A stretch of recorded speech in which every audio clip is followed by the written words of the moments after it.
sa buong mundo. Ito ay Pinoy Stream, connecting Filipinas across the globe. From north to south, east to west, there's only one Pinoy Stream.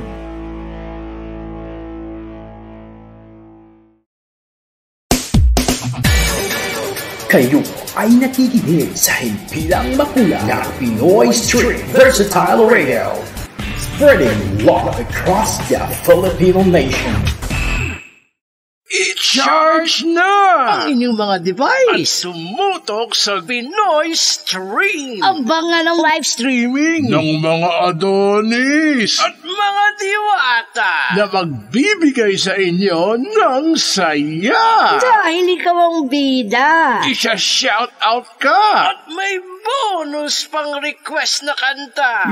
Libre yan dito sa Pinoy Stream. Connecting Filipinos across the stream.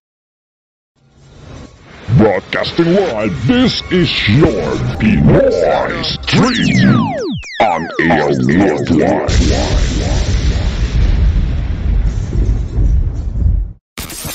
You're listening to Pinoy Stream, the best music station for Filipinos across the globe. Ang susunod na palatuntunan ay isang bayad na pagsasahimpapawid. Ang mga salita, opinyon, kuro-kuro at komentaryo na inyong maririnig ay mula sa tagapagsalita lamang at walang kinalaman ang pangasiwaan ng himpilang ito.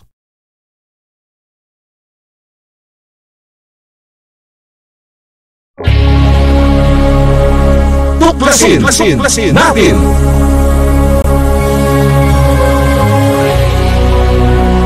Ang palatuntunan sa radyo na tutuklas ng dapat malaman ng sambayanan. Maninindigan sa katotohanan. Tatalakayin at hihimayin ang mga kaalamang pangkalusugan, siyensya at teknolohiya, agrikultura, ekonomiya, maging mga usaping legal at isyung panlipunang dapat ibahagi, magsisilbing tulay ng mga karaniwang tao upang maiparating sa pamahalaan ang mga mungkahi, hinaing at pulso ng bayan. Ipaglalaban ang karapatan ng mamamayang Pilipino. Babatikusin ang mga salot sa lipunan. Pupurihin ang mga gumagawa ng kabutihan at naninindigan sa katotohanan. Tuklasin natin. Ang tuklasin natin ay handog sa inyo ni Cathy Cruz.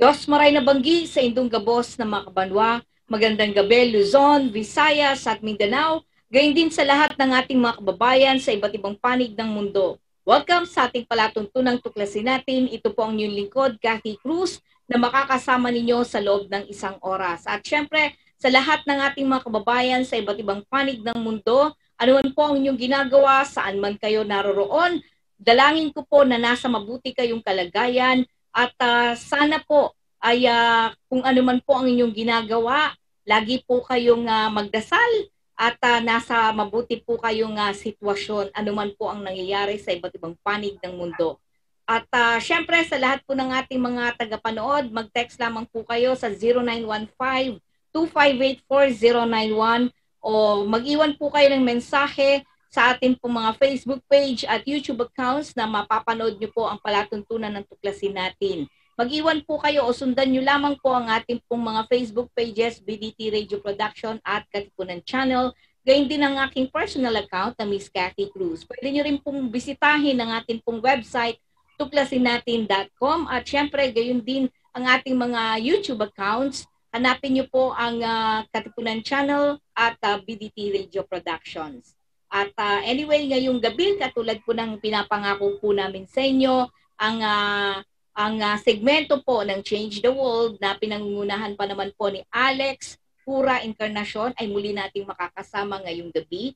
Anyway, bago po ako tuluyang ipakilala o pabatiin ang ating pong katandem po dito sa ating segmentong Change the World, ay gusto ko lang po batiin yung ating mga nanonood, particularly kay paring Johnny, si paring Johnny ng Quezon City, ng Department of Agrarian Reform, Johnny Abante, syempre, at kay Levi Mercado ng Quezon City Treasurer's Office, gayon din kay Maring Edna Ranigo Takadena. At syempre sa grupo ng Small Power Utilities Group o SPAG mula Itbayat, Batanes hanggang Sitangkay, Tawi-Tawi. At syempre ang grupo ng mga magsasaka natin mula Luzon, Visayas at Mindanao, lalo na ang National Confederation of Irrigators Association. Ang grupo at syempre ito rin pong kaibigan natin mula sa PFAB, Philippine Farmers Advisory Board. Magandang gabi po sa inyo.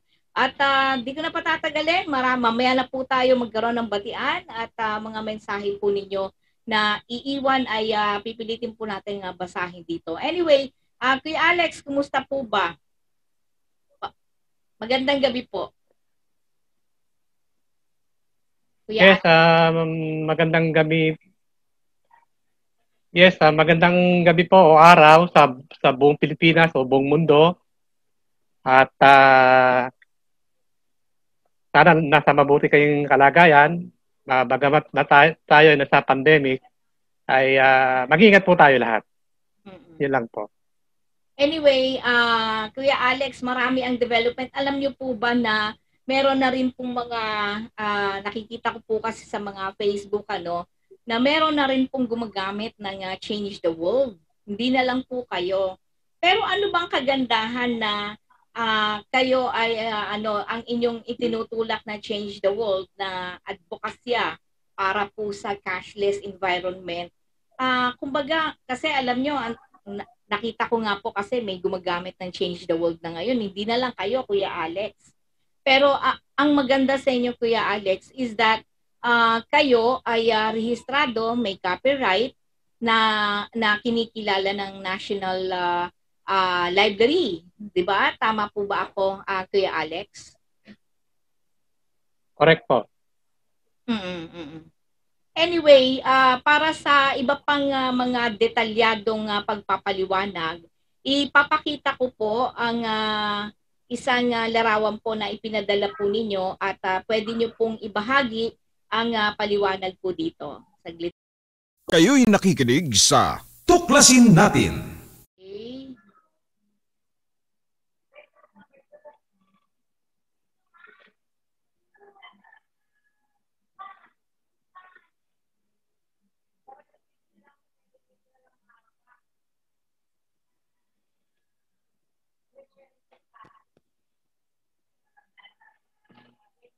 Ito yan. Para po hindi tayo magulo. Yan. Okay. Maganda po kung nandyan siya. Okay, sige po. Ano po ba itong Change the World na binabanggit ninyo? Kuya Alex, nakikita niyo po ba siya? Itong laser ko? Laser ko po yan. Laser ko. Laser ko. Okay. Oo. Ano po itong laser ko na to? Bago ko po sagutin itong illustration po, yung sinasabi ninyong change the world, maaaring marami na rin gumagamit ng salitang change the world. Pero yung ginawa po natin na change the world through a cashless environment, kung ito po ay may implement sa atin, sa Pilipinas, o sa buong mundo, magkakaroon po tayo ng total peace, prosperity, and security. Kasi nga, kung matatanda ninyo dun sa Bible, dun sa sulat ni Timothy, okay, ayon sulat ni St. Paul to Timothy, ang sinasabi po doon, the love of money is the root of all evil things. Okay? So since ang pinanggagalingan pala ng kasamaan ay love of money, so tama-tama po ang tema ng Change the World through a cashless environment. Sa pamamagitan po na baguhin ang mundo sa pamamagitan ng cashless environment, magkakaroon po tayo ng peace, prosperity, and security ng bawat bansa. So lahat po ng crimes and corruption ay matitigil na. Number one po, lahat po ng crimes na involve ang pera o cashless transaction, 100% at once ay matitigil na po yan. sigurado. Yung crimes na hindi involve ang cash, maaaring 1% below na lamang po yan o pwedeng wala ng crimes. Kasi nga, everything, makikita kayo lahat. Once na meron kayong ginawang killing o rape, scam,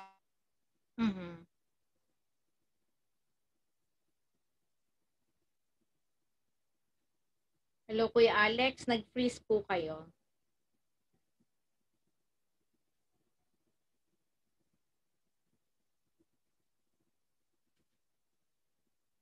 Hello?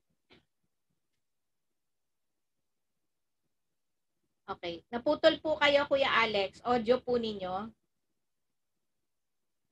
Nawala po yung audio ninyo.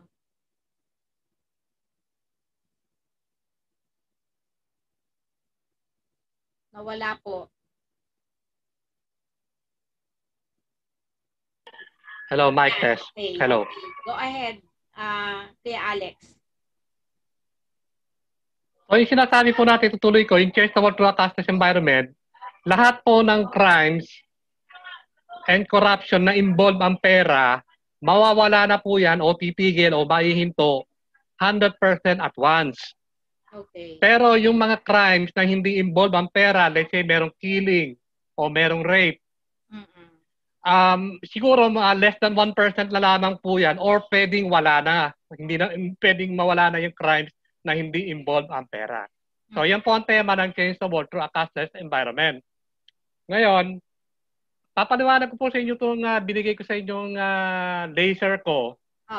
Ang laser po ay abbreviated. Kung ito ay magiging batas, a law that can see crimes and corruption po ang ibig sabihin yan. Kung maging batas po yan, a law that can see, o yung SE, crimes and corruption. Yan po ang ibig sabihin po ng laser ko. Okay? Pwede ako mag-move ng mouse, di ba? Sige po, siglit po lalakihan ko po ba? Okay na po yan. Ginagalaw ko na. Okay ba yan? Ginagalaw ko? Apo. Hindi, balik nyo sa dati. Doon sa laser ko. Yan po. Dahil dati po, yung unang-unang slice. Yung unang-una. Yan. Balik nyo ulit sa dati. Yung unang slice. Hindi yun, yung dati. Yan. Okay. Bumabalik uli Balik nyo sa dati. Hindi po ba to?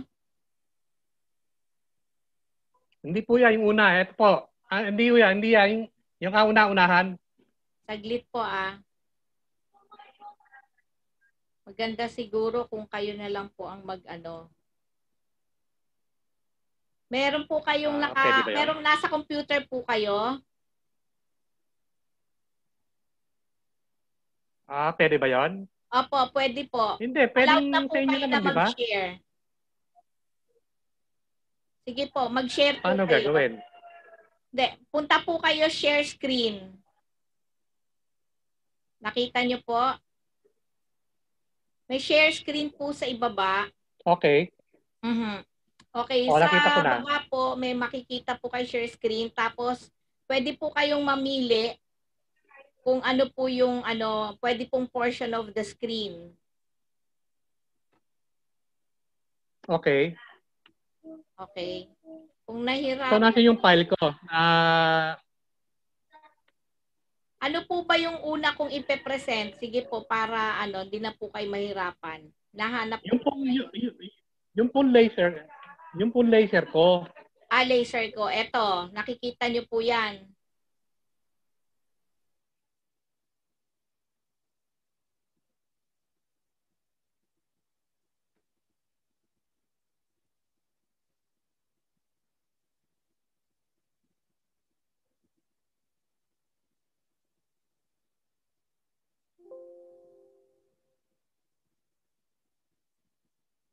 Yan po ba?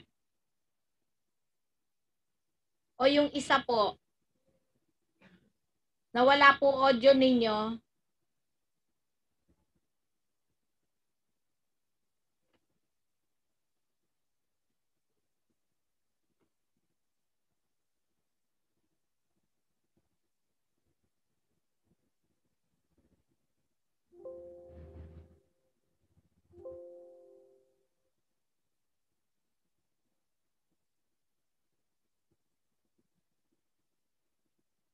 Ito po ba gusto ninyo o yung isa?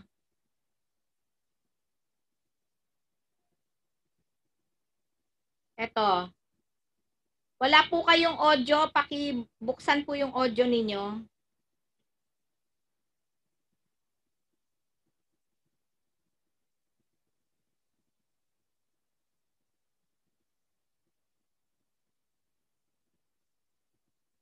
Hello? Audio Yan, po. tama po yan. Yan. Tama po yan. Hello? Okay. Okay, so magagalaw ko yung mouse, di ba? Mouse? Hindi po eh. Pwede kong galawin ng mouse, di ba? Hindi yata. Okay, Ako na okay, papaliwanag ko po sa inyo. Doon po sa itaas, merong tinatawag na M1, M2, M3, at saka W. Okay? Okay. Kita nyo? Sige po. Mga tao po yan. Man 1, man 2, man 3, woman. Okay?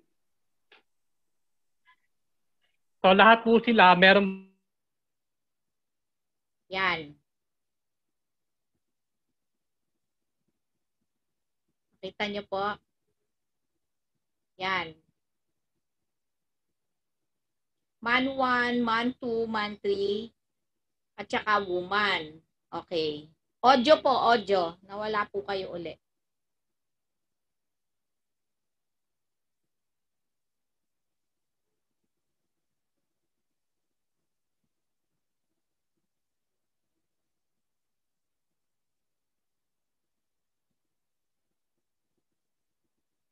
Wala po kayong audio. Hello? Opo. Sige po. Hello, mic test. Okay. Ma'am, pwede nyo bang paliitin ng konti yung masyadong malaki? Masyadong malaki. Okay.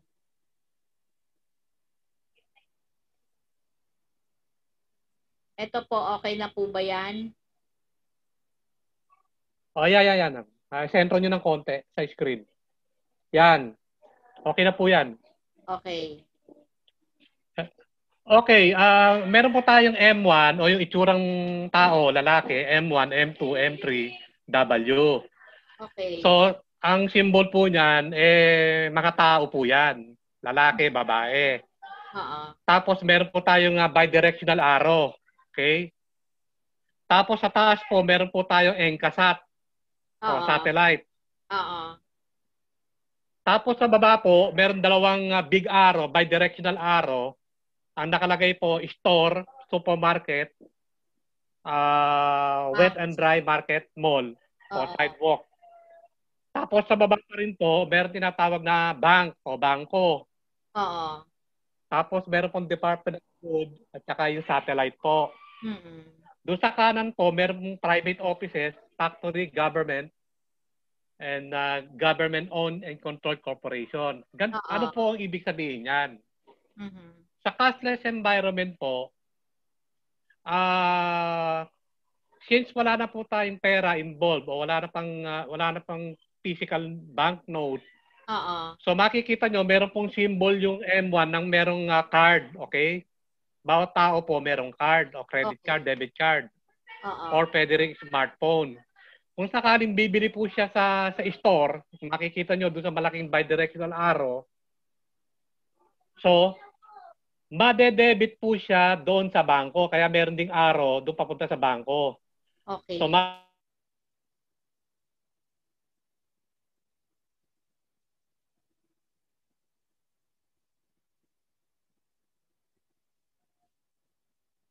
okay.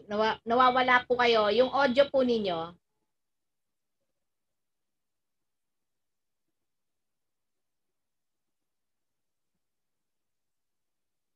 Kuya Alex? Hello? Yeah, Hello? Okay, go ahead. Hello?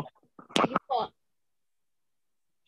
So, kung bibili ka po kayo sa store, supermarket, made-debit po kayo ng bank.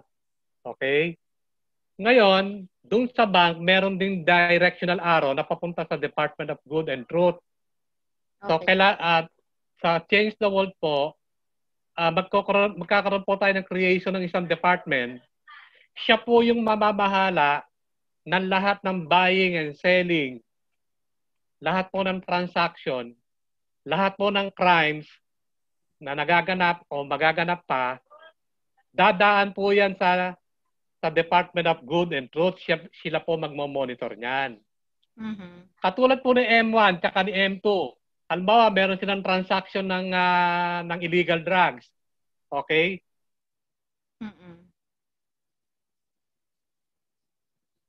Sige po, naririnig ko po kayo. Nawala na naman po kayo. Ang internet talaga.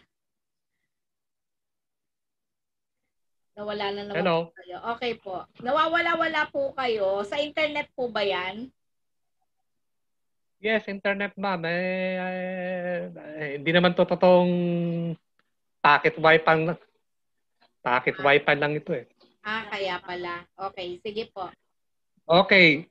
So, assuming si M1 tsaka si M2 nagkaroon po sila ng transaction ng illegal drugs. Since wala na po tayong pera, pupunta po sa bangko yung kanilang transaction.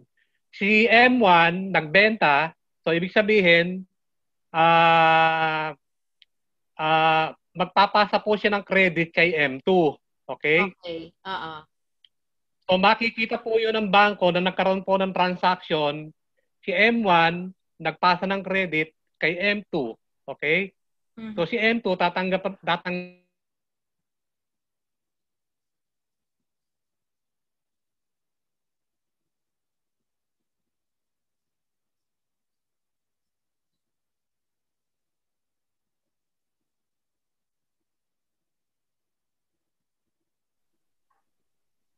Sige, Kuya Alex. Pasensya na ma'am. Malapit ako mag-set up ng mabilis na wifi. Sige lang. Okay. Sige ma'am, papakibalik niyo yung slides. Oo. Nakabalik naman po. Hindi niyo po nakikita. Wala pa sa akin eh. Dali Wala pa. Ayan, meron na. So ngayon po, itutuloy ko lang, yung transaction ni M1 at si M2, magkakaroon ng debit credit sa bank. Tapos po, mamomonitor po yon ng Department of Good na nagkaroon po ng transaction o bilihan ng illegal drugs. Kaya on the spot po, si M1 at si M2, in real time, makikita po ng Department of Good and Truth na nagkaroon po ng illegal drugs transaction. So ano ibig ko sabihin? Paano po na-detect ni Department of Good and Truth na illegal transaction yung kanilang ginawa? Kuya Alex.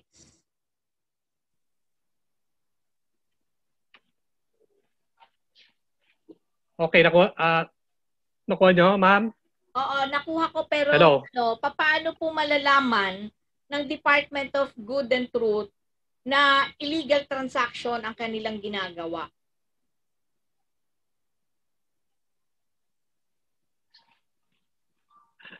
Yes, mauhuli po kasi. Halimbawa, wala naman kayong trabaho. Halimbawa, si Juan de la Cruz, ano ba ang trabaho niya? Wala. Tapos may pumasok na 100,000 sa account niya. Okay. Ano ba ibig sabihin po noon? Tatandaan po, lahat po ng transaction meron description. Okay? Kasama po yan sa formulation ng Change the World through a cashless environment. Hindi po maglalagay po ng description sa lahat ng bibilhin ninyo. Okay? Sa lahat po ng transaction. Since wala naman trabaho si M2, paano ka nagkaroon ng 100,000? May pumasok sa account, makikita po yun ng Department of Good and Truth. So ano ibig ko sabihin? Ora mismo, dito tumawag ka agad kayo ng pulis at meron transaction na naganap doon kay M2 tsaka kay M1. Okay. Ganun po yun. So, kumbaga, ganun po ang mangyayaring senaryo. Kaya hindi na lumalala yung nakawan at korupsyon dahil nga ang nangyari ay nade-detect kagad. Opo, in real time. So, ano ba ang ibig ko sabihin? Since iiran na po ang gantong senaryo, hindi na po mangyayari yung tinatawag na illegal drug, scam, killing, or rape. Hindi na po mangyayari yun kasi nga may mga nakabantay na po. May mata. Kaya nga kung tawagin ko tong laser ko, alo o ang batas na nakakakita ng crimes and corruption. Sa palagay nyo ba, kung nakikita kayo na meron kayong papatay na tao, gagawin nyo ba? Nakikita kayo. Tatanong ko yun sa lahat ng tao. Assuming na meron kayong papatay na tao, gagawin nyo ba? Kung meron nakakasaksi o may witness. So, ganyan din po ang laser ko. Nakikita po kayo niyan. Ano nga po uli ang ibig sabihin ng laser ko para sa kapakanan ng ating mga tagapanood? Kuya Alex, naghahang po yung kanyang kasi naka-data lang po siya gamit ang audio po ninyo. Yan. Hello.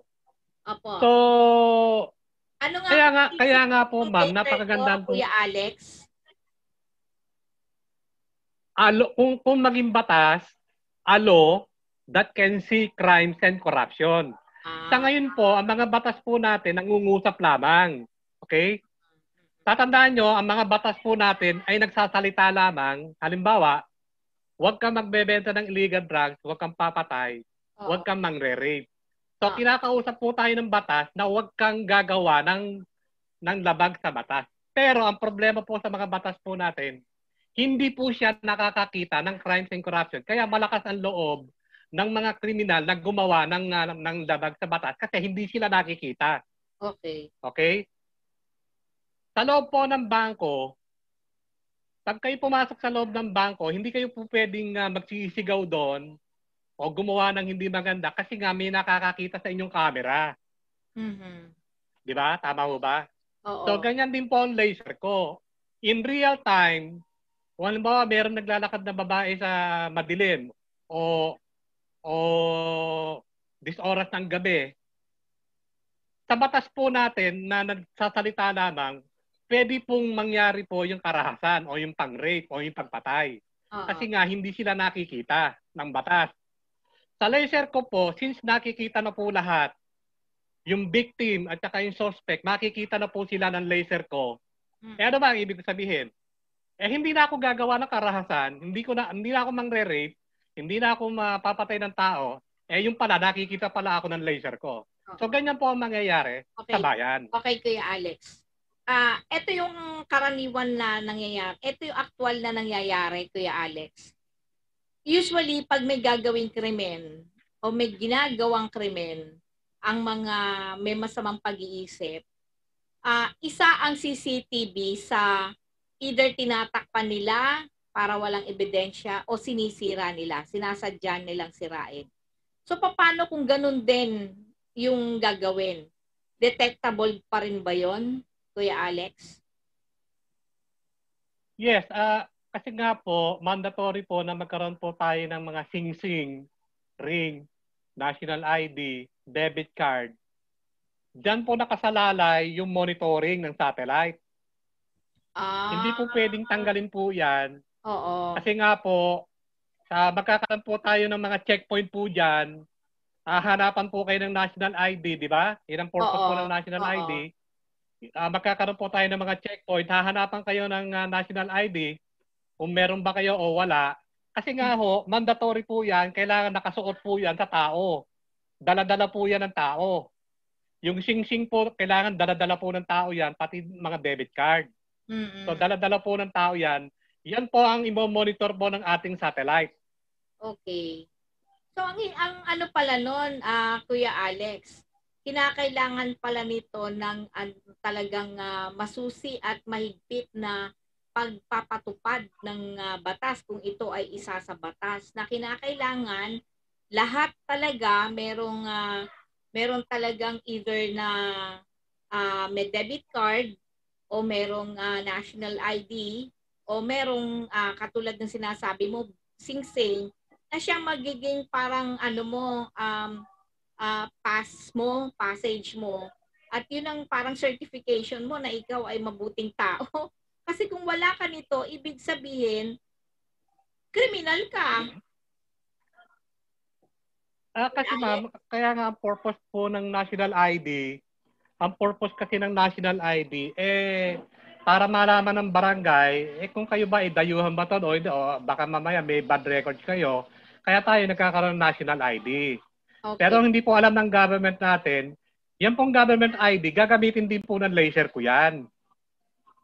Okay? Okay. So, making, yan po ang pinaka-sensor para makita po ng satellite kung nasaan ka. Pati nga yung sing-sing na sinasabi ko. Pero, Kuya Alex... At saka i-correct ko po kayo. Oo, sige, go ahead. Go ahead, Kuya Alex. Yung pong pag-i-issue ng national ID, government po yon at yun ay nakabatas na. So, mandatory po na lahat po ng tao magkakaroon ng national ID. Yung sinasabi po natin ng debit card, issued by ito ng mga private banks. So, magkahiwalay po yon. Okay. Yung national ID issued by national government, yung ating mga debit card o sing-sing o ring, yan po ay issued ng mga bangko po. Kasi nga magkakaroon po tayo ng mga bank account. Okay?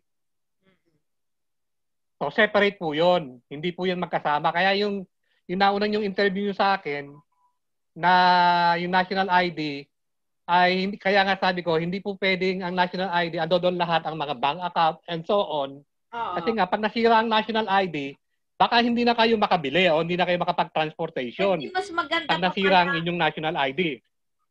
Mas maganda pa pala, Kuya Alex, kung ang gagawin na lang ay parang chips. Parang may chips ka na lang. Marami pong, yes, alam ko na po yan.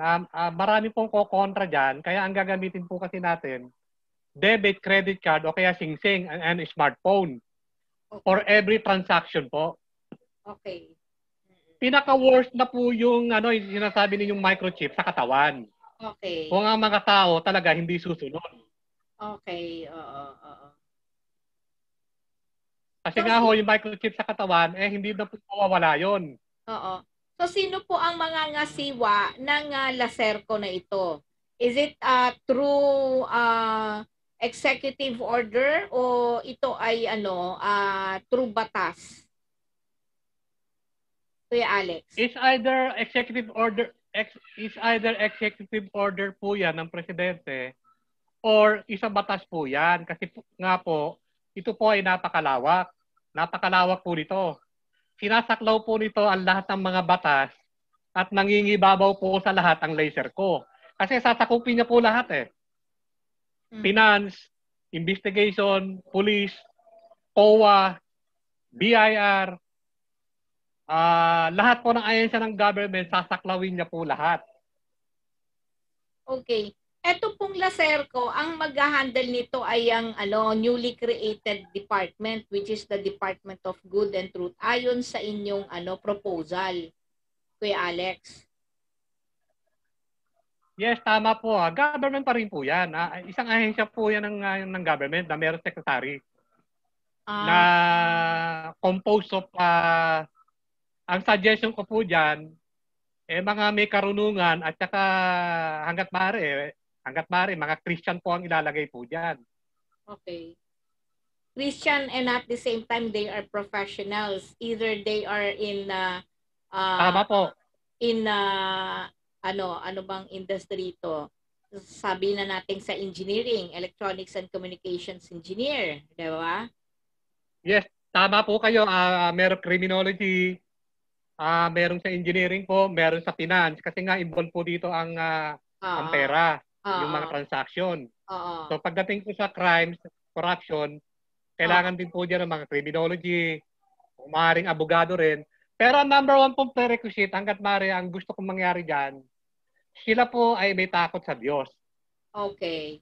So, yun ang isa sa requirement. Diba? Yes po. Tama po. Okay. Next picture. Kahit anong sekta o religion po. Okay. Next picture, Kuya Alex. Nakikita niyo po? Yes. Tama po. Okay. So, ano po ito? Can you explain? Since assuming na nag-e-exist na cashless environment, Kaya po tayo nagkakaroon ng unfair justice sa mga korte o sa mga judge o sa mga abogado. Kasi nga po, alam nyo naman na ang mga abogado nababayaran, mga tiwaling abogado nababayaran, pati ang judge nababayaran, pati Supreme Court, wala na akong inaano, pati mga justices po. Kaya nga po nung panahon ni President Erap, meron po siyang sinasabing hoodlum in uniform, di ba? So, tinutukoy niya rito mga justices. Kasi nga po, meron po talagang corruption magmula sa abogado hanggang sa justice system o hanggang sa Supreme Court. So, bakit po nangyayari yan? Kasi nga po, hindi po nakikita ang mga transaction o mga bigayan ng pera. Kaya tayo nagkakaroon ng unfair justice, yung mga hindi dapat mahatulan ng mga tao, nahahatulan po. Kasi nga, kung wala akong kasalanan, yung isa may pera. So, ang nangyayari, nananalo po yung may pera. Kaya unfair po sa mga walang pera.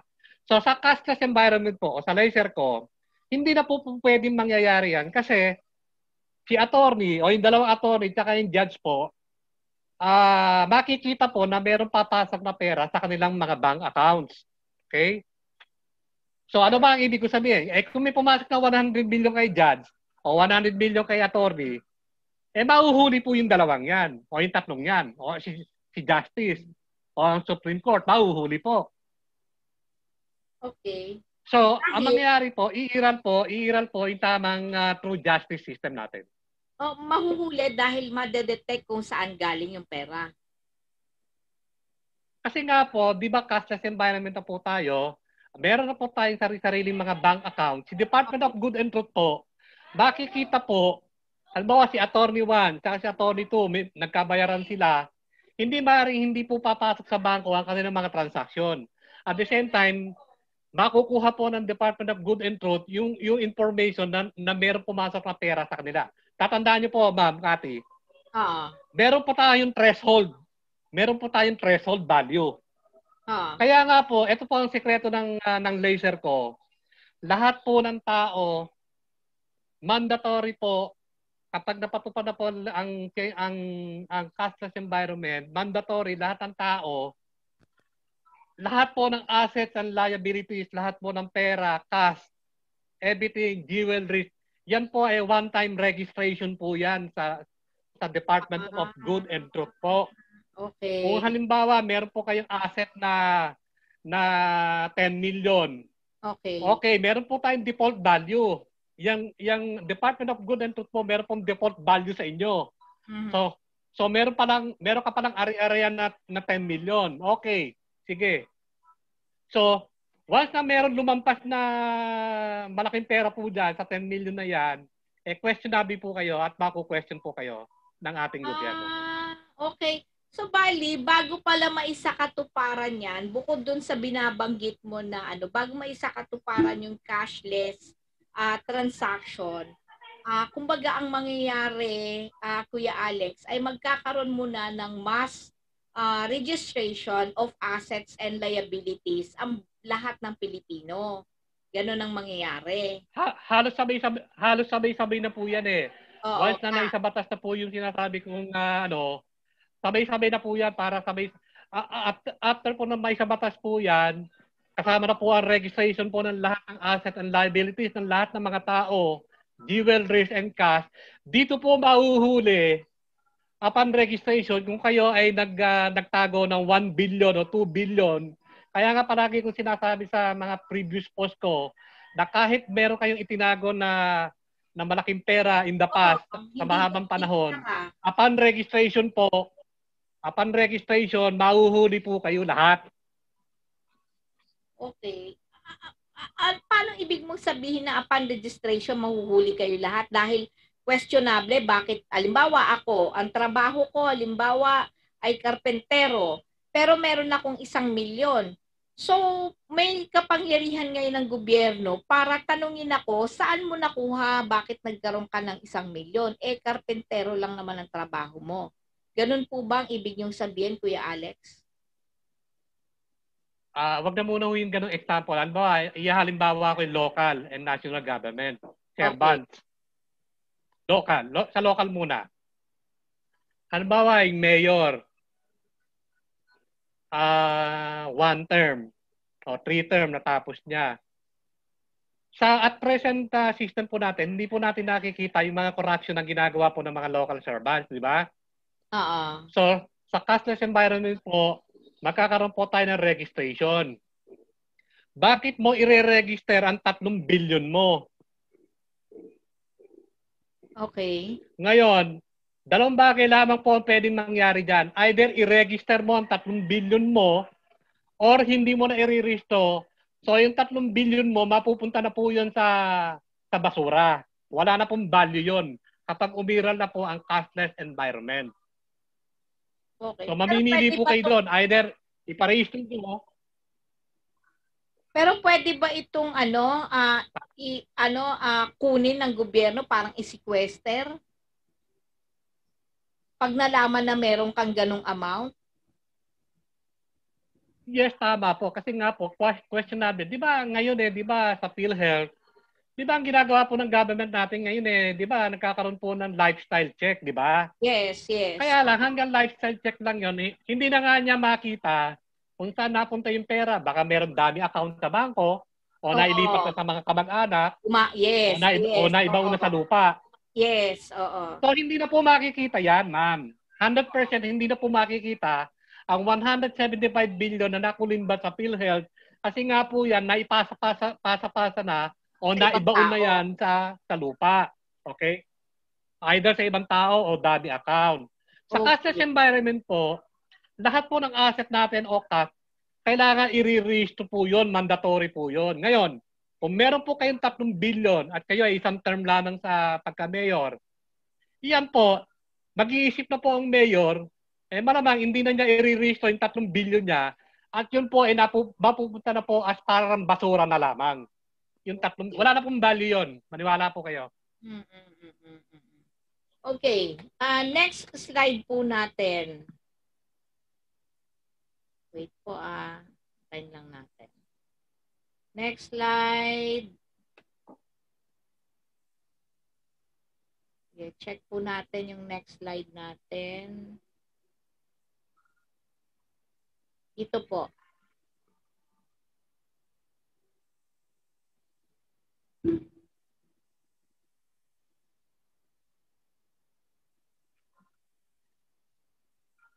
Ayan po. Hello?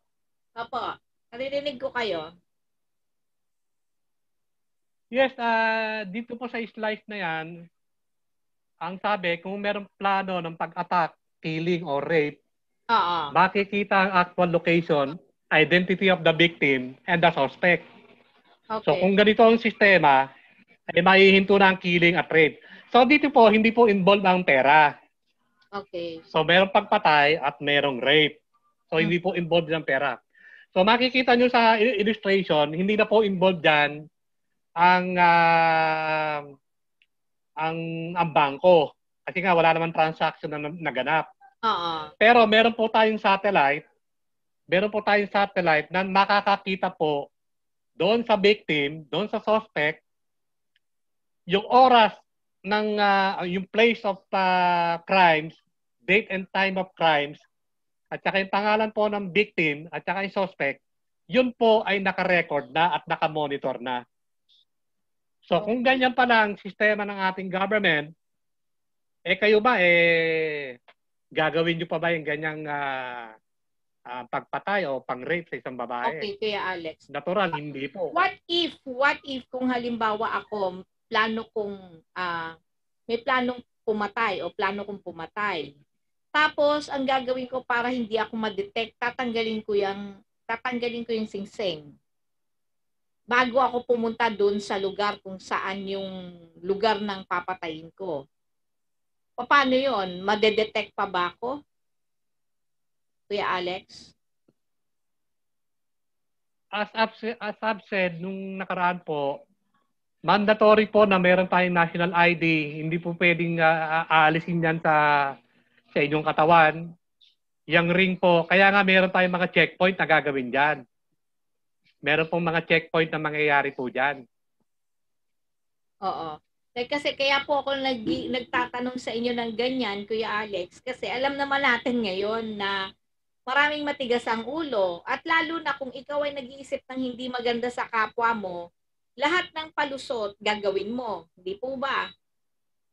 Di ba, Kuya Alex? At saka, ma'am, ang mangyayari po niya, magiging doble at saka, ma'am, trabaho ng ating mga kagawad ng pulis. Kuya Alex.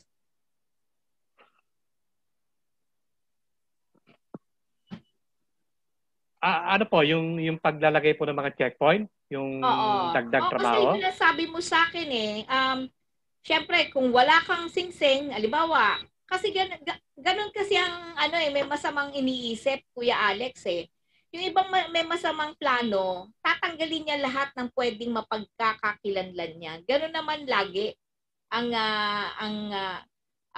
maliban sa mga sitwasyon na parang nagtulak lang sa kanya kaya niya ginawa ang isang krimen.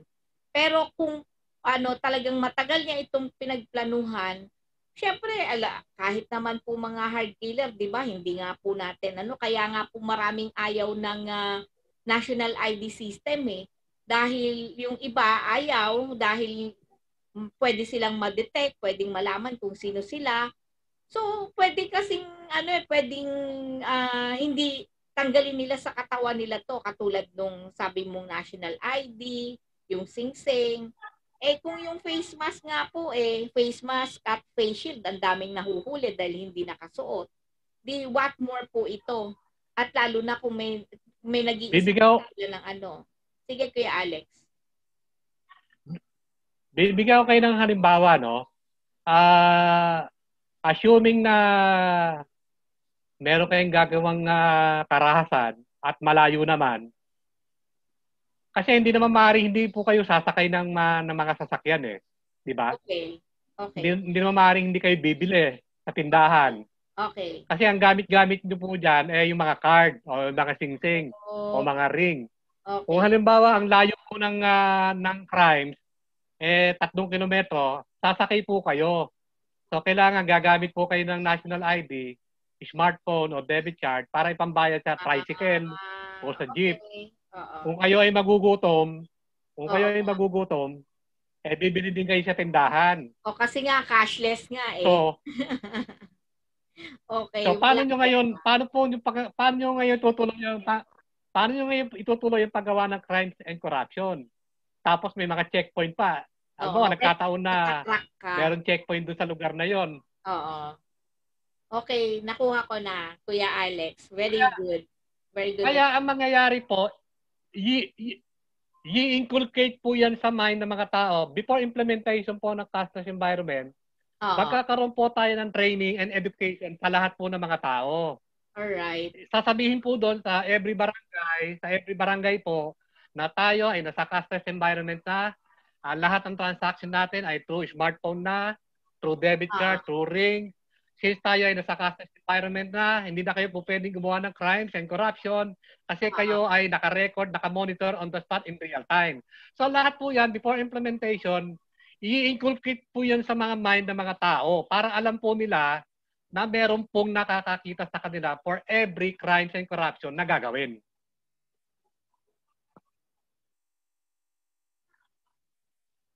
Ganun po yun. Next slide po. Well explained, Kuya Alex. Natutuwa ako dahil nabibigyan mo ng klarong pagpapaliwanag yung iyong mga sinasabi. Okay. Na-explain mo na to. 3 lang ba, Kuya Alex? Ito.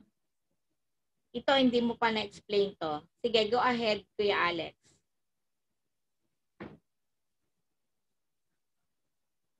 Kuya Alex? Narinig niyo po ako? Yan. Hello. Go ahead po. Anong slice po, ma'am? Ito po, nakita niyo po ito? Ay, wala pa. Okay, saglit po yan. Meron, nawala ulit. Wait po.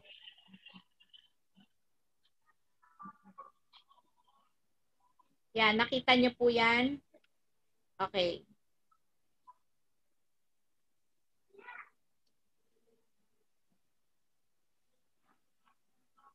Sige, go ahead, Kuya Alex. Wala pa eh. Ano ba yung pinakita nyo? Yan, nakita ko na. So, sinasabi po dito, ang maihinto na ang corruption, kabuatan, lagayan, ayusan, lakaran, padrino, bigayan, komisyon, at iba pa. Tama po yan. Since tayo po ay cashless environment na, so makikita nyo yung bidirectional arrow yung nakakross.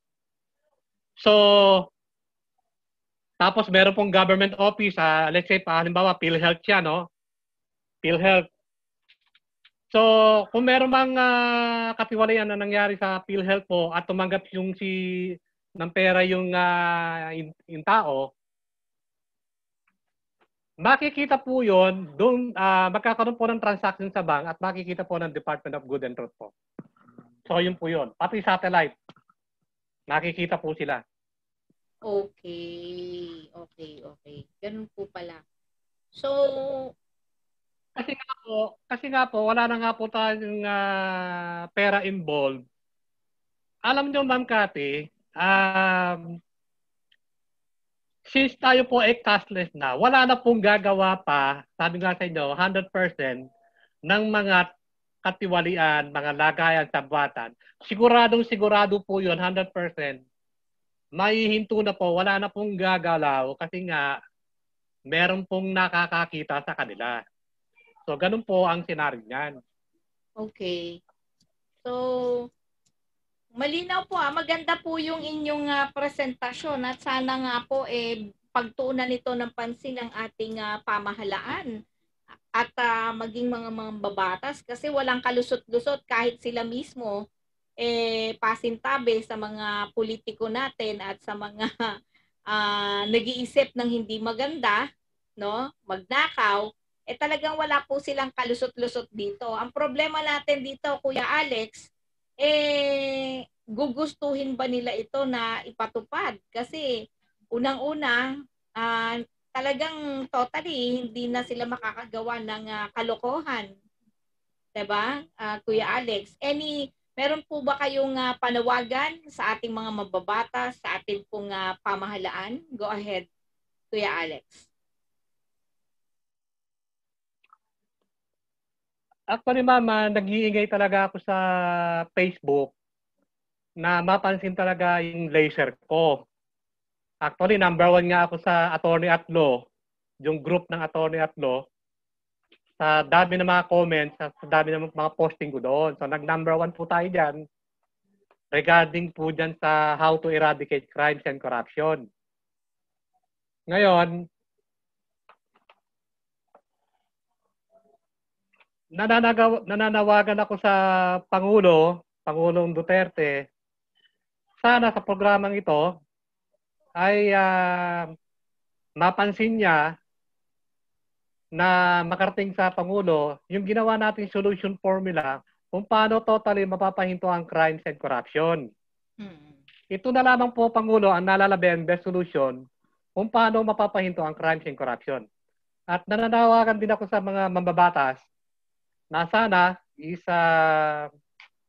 mapag-aralan ninyo ang ginawa kong solution formula. Wala na pong nalalabihan best solution po, kundi pumunta po tayo sa cashless environment. Wala na po. Wala na po talaga. Kasi po, kung hindi po mangyayari na tayo magkaroon ng cashless environment, magpapatuloy po ang katiwalian, ang karahasan, ang patayan, ang mga lokohan, ang heinous crime, ang illegal drugs, magpapatuloy po yan habang panahon, habang ang mga batas po natin ay nangungusap lamang. Yan lang po. Maraming salamat, Kuya Alex, at napakaganda ng iyong presentasyon. Napakaliwanag at yung mga katanungan ko na sigurado ako ay katanungan din ng ating mga kababayan na nanonood ngayon. At sana po magtagumpay kayo sa inyong advokasya at ito ay makakatulong upang talagang mabigyang kalutasan ang krimen at korupsyon sa ating pamayanan, ano? At sana katulad ng panawagan ninyo ay mapakinggan po kayo at mangyari ito, maisagawa to sa lalong madaling panahon. Kuya Alex, with that, maraming salamat sa iyong pagkakataon at karangalan ko na ikaw ay nakasama ko ngayong gabi. Okay, inyo pong napakinggan si Alex Cura Encarnacion, ang ating pong Change the World na siya po mismo ang sumulat at yan po ang kanyang minumungkahi sa ating pamahalaan upang isakatuparan po yan, upang tuluyan ng malutas ang problema sa korupsyon at gayon din sa tinatawag nating kriminalidad na nangyayari po sa ating bansa. Maraming salamat po at tabayanan po ninyo ang ating pong mga tagapagtaguyod ng palatuntunang ito. Sa ating pong pagbabalik, pakinggan po ninyo o panoorin po ninyo ang mga tagapagtaguyod po natin. Kayo'y nakikinig sa Tuklasin Natin. Kayo'y nakikinig sa Tuklasin Natin.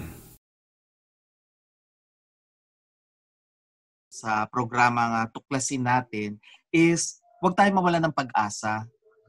Okay? At saka, lagi tayong gumawa ng kabutihan. Yun po. Kasi yung collective consciousness, pag lahat tayo nag-iisip ng kabutihan at nag-iisip ng kagandahan, magmumultiply yan eh. Magmamanifest yan sa physical na mundo. Kaya nga meron tayong kasabihan na as within, so without, as above, so below. Kaya yung power ng prayer, mahalaga yan para sa atin lahat. Yung mga gustong tumutok, yung aking social media accounts na Nick Nangit, Musician Spirit Quester page, o kaya Nick Nangit NCNLO. At lagi nilang panoorin yung mga vlogs ko sa YouTube, Nixtradamus channel. Maraming salamat, Miss Cathy.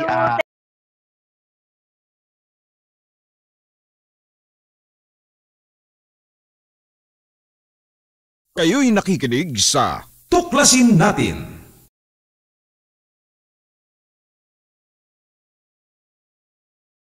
Bisco Philippines, manufacturer and designer of food processing and packaging machines, recognized by Department of Science and Technology and Department of Trade and Industry. For inquiries, call telephone number 02-829-42222 or send an email at nescofields@gmail.com or nescofields@icloud.com. You can visit at 40 T. Santiago Street, Canumay West, Valenzuela City. Kayo'y nakikinig sa Tuklasin Natin. Okay, tayo po ay muling nagbabalik sa ating palatuntunang Tuklasin Natin. Ito po ang inyong lingkod, Cathy Cruz, na inyo pong nakakasama sa loob ng isang oras.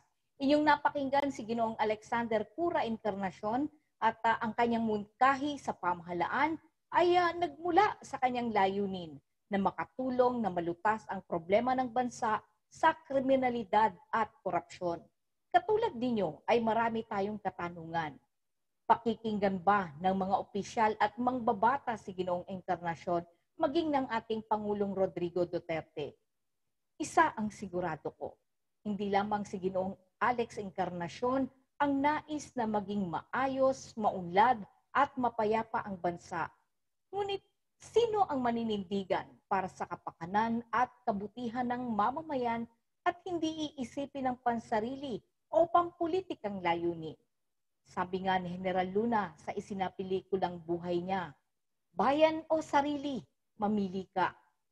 Ilang General Luna pa kaya sa bansang ito ang mag-aalay ng buhay upang makamit ang kasarinlan at protektahan ang buhay ng bawat mamamayang Pilipino? Iiwan ko ang katanungang yan sa ating mga sarili. Kasama na ako doon, lalo na sa mga nanunungkulan at mga mambabatas. Anyway, at magtatapos na po tayo at kailangan na nating magpaalam. Pero syempre, bago tayo tuluyang magpaalam, katulad ng lagi po nating sinasabi, ang palatuntunan po ng Tuklasin Natin ay patuloy pong magiging daan po ninyo papatungo po sa ating sa ating pamahalaan. Tayo po ang magsisilbing tulay po ng ating mamamayang Pilipino upang pakinggan. At sa lahat po ng mga tagapanood natin, saan man po kayo naroroon, ay maraming salamat po sa patuloy ninyong pagsubaybay sa tuklasin natin. At please like, share, and subscribe ang ating pong mga YouTube accounts katulad ng BDT Radio Production at ang Katipunan Channel. Sa atin naman pong mga Facebook accounts, sundan nyo lamang po kami. Please like and follow our Facebook pages, ang Katipunan ng Demokratikong Pilipino o Katipunan Channel, gayon din ang Pinoy Stream Versatile Radio, at syempre ang tuklasinnatin.com at ang BDT Radio Productions.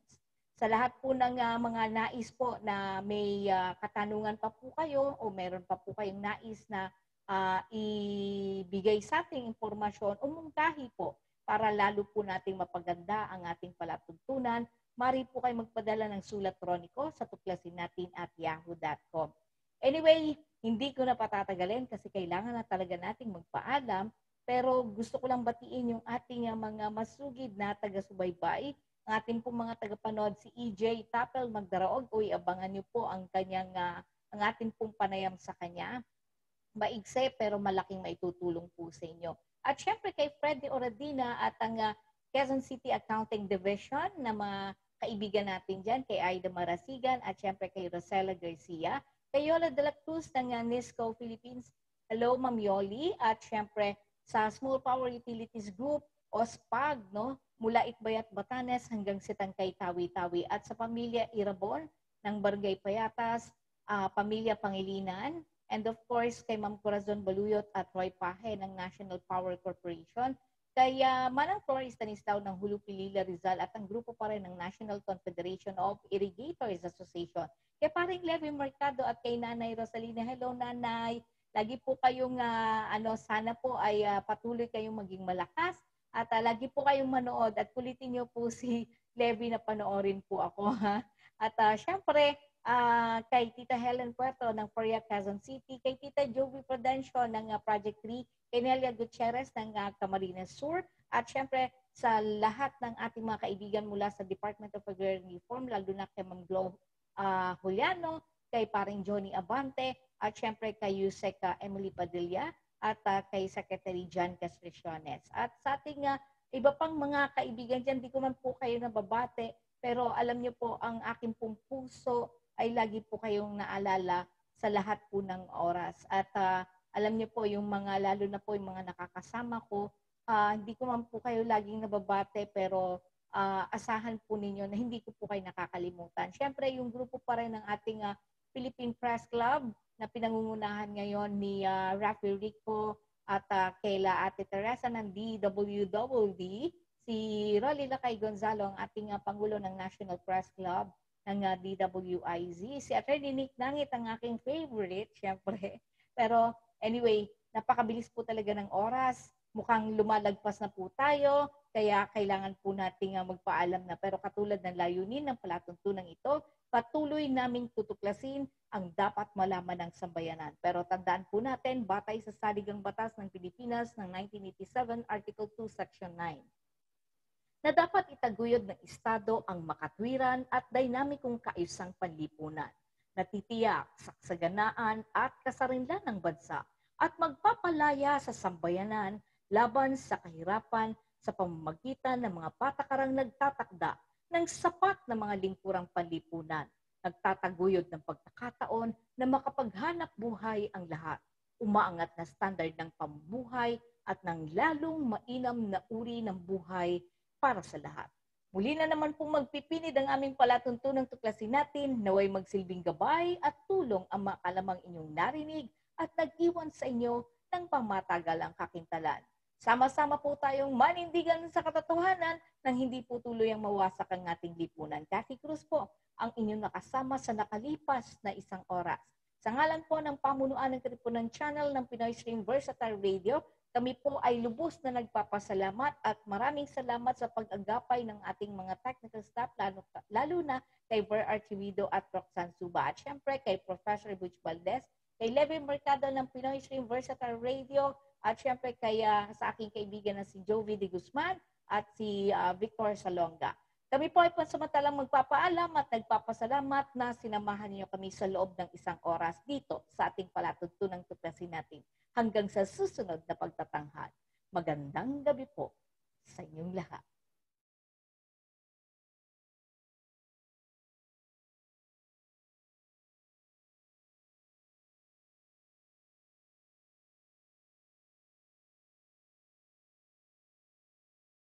Tuklasin natin hanggang